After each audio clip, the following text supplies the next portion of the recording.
So, ladies and gentlemen, we now move to the second presentation of the afternoon, and it gives me the greatest pleasure to introduce Professor Romney Humphries of Vanderbilt University Medical Center, Nashville, Tennessee in the United States, who's going to pick up on the theme of rapid diagnostics and answer the question, how do you measure success? The why and how of integrating rapid diagnostics into the clinical microbiology laboratory. Romney, the floor's yours. All right. Well, first, I'd like to thank Accelerate for the opportunity to talk. And today I'll be discussing a little bit about how we actually go about measuring success when it comes to the implementation and integration of rapid diagnostics in the clinical microbiology lab. And here are my disclosures. All right, so the first question is, and hopefully by now most people have come around to this way of thinking, but why do we really need to consider rapid diagnostics? And so I'd like to walk you through a case that we had here at Vanderbilt recently. This is a 27-year-old lady with AML. She has a history, unfortunately, of IV drug use, and she endorses her last use of heroin about 4 months ago. She's completed chemotherapy, and she presents with 2 weeks of fevers. She went on presentation as febrile to 103 Fahrenheit. Her heart rate's 140, and her blood pressure is 100/60. So she's not looking so hot when she comes into the ED. They start her on vancomycin and cefepime. And her blood cultures grow Pseudomonas aeruginosa, and of course her risk factor here is her IV drug use. And based on our antibiogram here at Vanderbilt, we know that more than 90% of Pseudomonas aeruginosa are susceptible to cefepime, and this includes isolates from the ICU. Unfortunately for this young woman, 81 hours after she's presented, so about 3 days, we get the final susceptibility report, which shows that the isolate is intermediate to cefepime, it's intermediate to ceftazidime, but it is, in fact, susceptible to meropenem, which is not shown initially on the slide. And so they were able to transition this lady to meropenem, but she did get 3 days of ineffective therapy for this pretty serious infection. So, as I mentioned, they changed her therapy to meropenem. Her fever's resolved, her white cell count kind of downtrended. And at day 8 of hospitalization, unfortunately for her, she develops a new febrile episode. So they add vancomycin to the meropenem that she's still on. They recollect blood cultures. And in this case, the story is much different. And so 16 hours after the blood cultures are collected, the lab reports gram-positive cocci in pairs and chains. 19 hours after that blood culture is collected, we see that it's an Enterococcus faecium, and the rapid diagnostic test that our lab does at that time is a molecular test which shows that the isolate is positive for VAN A. So again, she was placed on ineffective therapy, but in this instance, she was transitioned to daptomycin 50 minutes after the lab calls that report to the floor, about 20 hours after her blood was collected. This was a very different story. We're able to get her on appropriate therapy much, much quicker. Her TTE shows tricuspid valve endocarditis, and so she did have a pretty prolonged course with us, but was able to eventually go home. That brings us to the question of what is actually success in microbiology testing. And so, I think that we sort of need all different aspects of the spectrum. And so it starts with having results that are accurate. We want results that are timely. But then things that are a little bit more difficult for the lab to control are things like having the results acted upon, and then finally having those results improve patient outcome, theoretically, because they were acted on, because they were timely, and because they resulted in an accurate test. This is a really nice slide that a colleague at Accelerate has put together, Sean McVeigh, and he views, measuring these things rather challenging, and I would agree with him. And so, it's very easy at the lab end to measure analytical performance, and we do this day in and day out, and there's just tons of papers in the literature on any new rapid diagnostic test on the analytical performance, and so that's a pretty clean view. Time to results, a little bit fuzzier. This relies not just on the lab performing them, but reporting them into the medical record and then also into the electronic medical record. So it's a little bit more difficult to see, but we still have a pretty clear view of what's happening there. Even more challenging to measure is the therapy changes that happen then based on that result. And this is really reliant on the clinician acting on those results. And they may or may not, depending on the overall clinical picture for that patient. So for example, if it's a fairly straightforward patient, they only have a single focus of infection, they're able to perhaps de-escalate very quickly. In contrast, patients in the ICU may have multiple comorbidities, multiple infections, and rapid de-escalation can be a little bit more challenging through no fault of the test. I mean, the test is still generating results in a timely fashion. It's just there's another degree of separation. So this is a little bit harder to see. And then finally, the most difficult thing for us to look at and measure are the impact on the actual patient outcomes. So these include things like adverse drug events, length of hospitalization, as well as mortality. These are very difficult endpoints to measure because, again, it relies on all of the things that have come before to have happened. And then your effect size needs to be pretty large for you to be able to measure it within a single institution. That being said, what kind of studies might we do to measure success from the lab? I mean, obviously, we need to show the test works analytically. Anecdotal reports of positive patient impact, like the one I just described, that's nice. It makes us feel good. But at the end of the day, it's not all that compelling to go to administration and say, I'd like to have a more expensive test because Dr. Smith had a good outcome with his one patient with it. That doesn't make a very compelling argument. And so we like to look at larger populations and perhaps look at the impact on the hospital bottom line, for example, length of stay. This is tricky though, because every individual service within a hospital is trying to take credit for improvements in length of stay. And really it is the entire team that drives that length of stay endpoint, not just the rapid diagnostic test. And then perhaps finally, we'd love to show the test improves patient outcomes. And this is difficult to measure as well. How do you measure an improved outcome? So the American Society for Microbiology did a really nice job looking at what clinical utility means. From their perspective, and this was a paper published, the lead author was Melissa Miller, it was in JCM in 2019, and they felt really that the test should impact clinical decision-making, it should impact the workflow within the lab, clinical outcomes, and costs. And so to them, clinical utility meant the test informs treatment decisions by diagnosing, monitoring, or predicting disease progression. And while accuracy in and of itself is not a measure of success, it is a prerequisite for a test to have clinical utility. And so there still is value in us publishing all these papers on the analytical performance of these tests, but really that does not guarantee clinical success. And what I thought was really interesting in this paper is that they felt it was sufficient to show a connection between changes in decision-making and the potential for a clinical outcome impact. And I believe the reason they said that is it is so very difficult to measure these clinical impacts in real time with a manageable study size. So let's go through an example of what I mean by that. So this is a really nice trial that was conducted by Ritu Banerjee, a colleague of mine here at Vanderbilt. This is a study called the RAPIDS-GN. It was funded by the Antimicrobial Resistance Leadership Group, and it was a randomized controlled trial that they conducted at 2 hospitals for patients with gram-negative bacteria in their blood cultures. They enrolled 448 patients, and they randomized these patients in the lab to either have traditional microbiological testing or the PhenoTest blood culture analysis, which provides a much more rapid identification and susceptibility test result. The primary endpoint that they measured was the time to first antibiotic change within 72 hours of that randomization. And they were able to show that they successfully achieved that primary endpoint.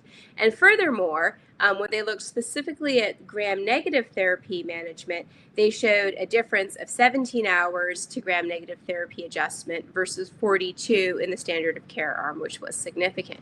And so you can see in the figure here The standard is shown in red and the rapid is in blue, and you can see the y-axis is the cumulative percent of patients that had the first gram-negative drug adjustment on the time scale there. A lot of these were escalations for gram-negatives, which makes sense. People are very quick to escalate gram-negative therapy, but equally so that we did see a lot of de-escalation, which was great. So we've shown that this test in a randomized controlled trial was able to impact clinical decision making.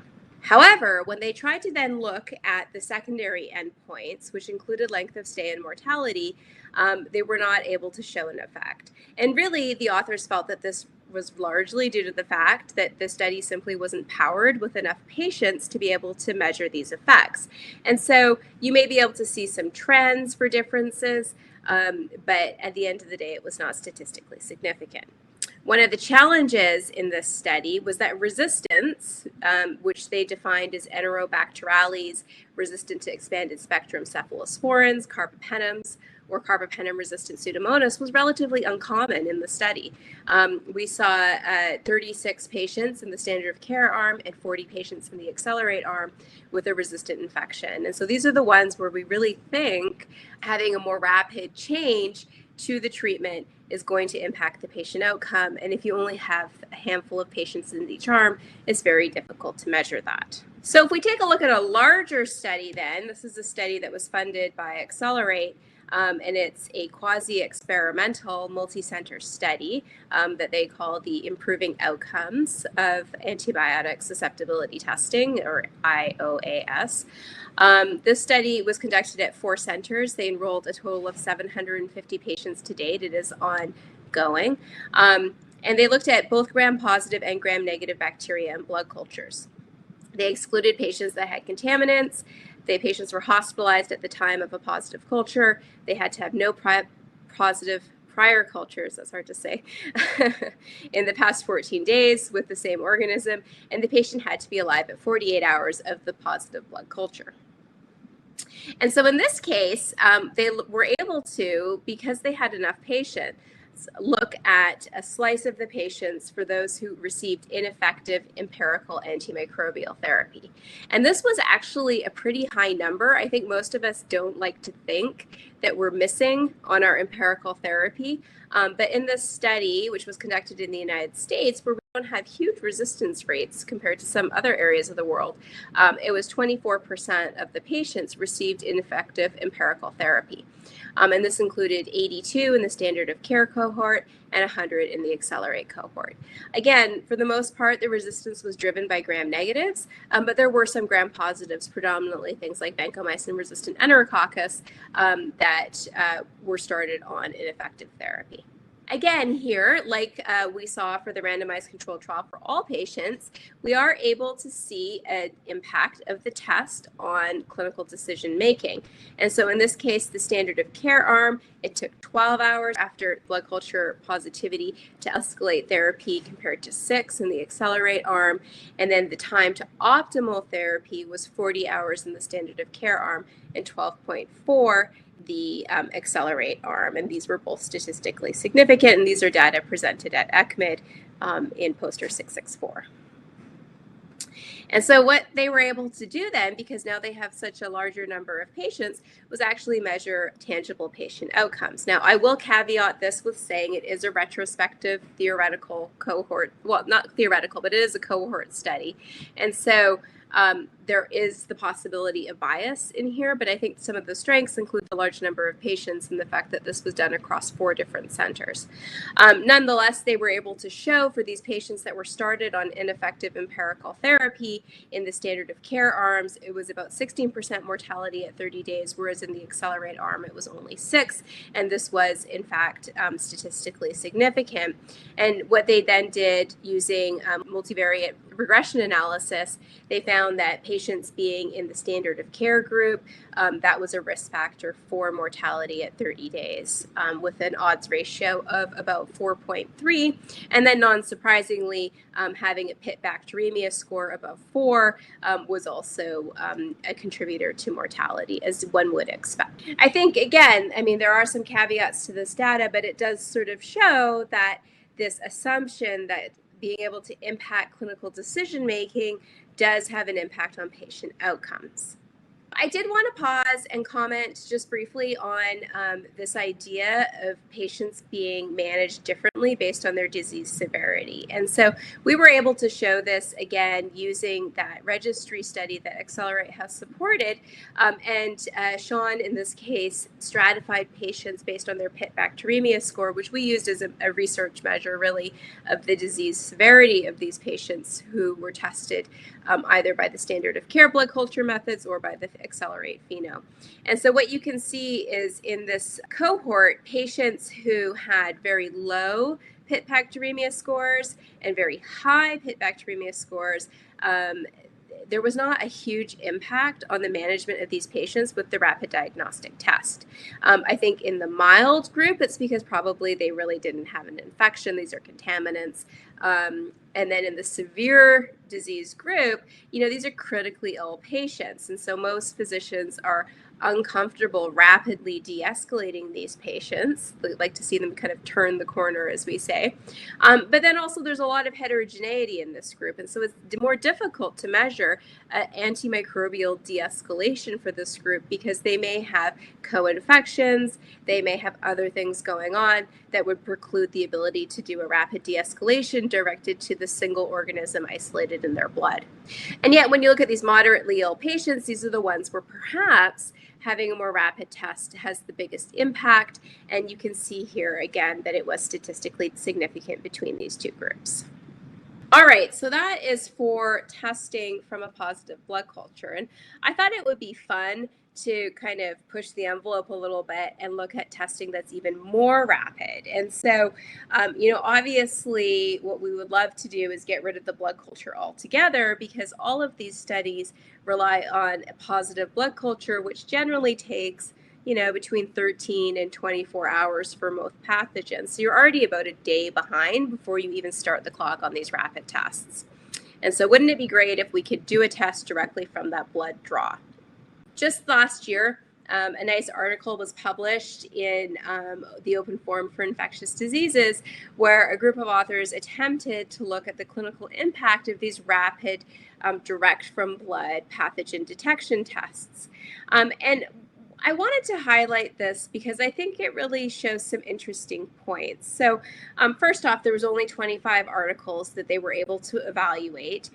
The vast majority of these, 14 of them, were clinical outcome studies looking at a test developed by Roche, the SeptiFast, which is no longer clinically available.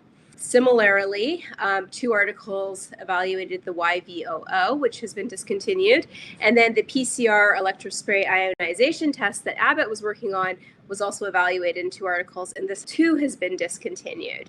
And so you wonder why these more rapid tests are not being as successful as we would hope them to be in the market. Well, partly it's from the findings that these authors showed. And so many of these studies that they looked at were theoretical. So this means let's test a bunch of patients in the background by this more rapid test.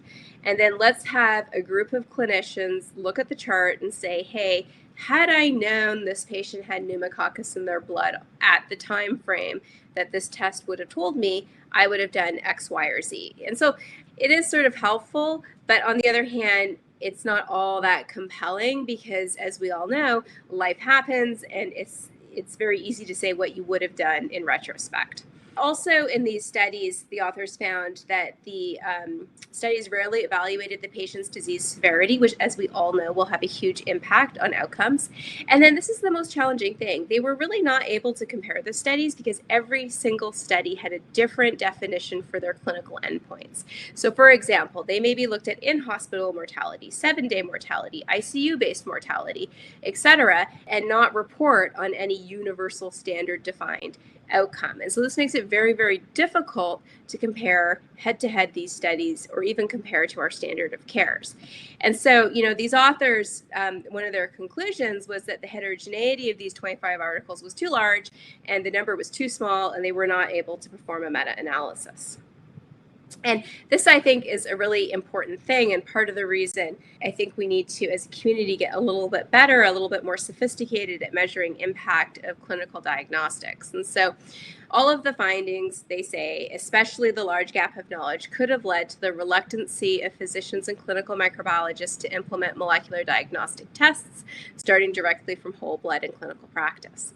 These tests are reported to be very expensive, and research and production, meaning the development of these tests from the manufacturers, is also a tremendous investment. And so if you're not seeing a clinical impact, it can lead to discontinuation of the symptoms, slow uptake, etc. And so if we really do want improved tests out there and available, we need to get a little bit more sophisticated about how we measure the impact of these, perhaps through collaborative studies, perhaps through really developing good, robust, randomized control studies, etc.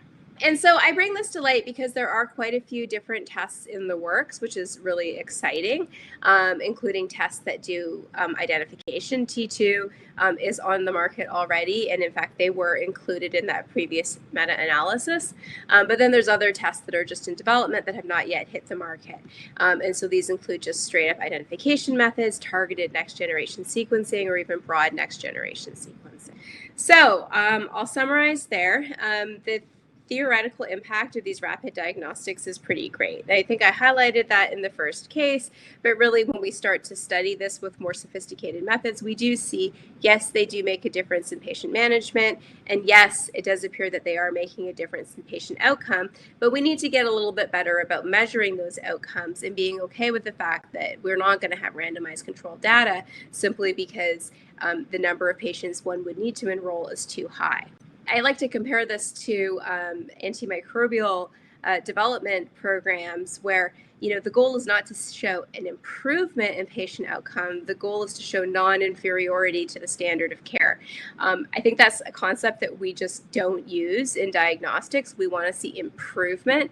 But the reason that the drug companies don't look for improvement is it's so hard to measure improvement. And so perhaps having randomized controlled trials that show an impact on patient management is sufficient, and then showing through retrospective analyses impact on patient outcomes is what we need to kind of come to grips with. From blood culture testing, honestly, I think it is now the standard of care. The impact is well supported by the literature, including randomized controlled trials and quasi-experimental studies. The cost still, it's more expensive than standard of care, but honestly, those benefits outweigh the increase in cost.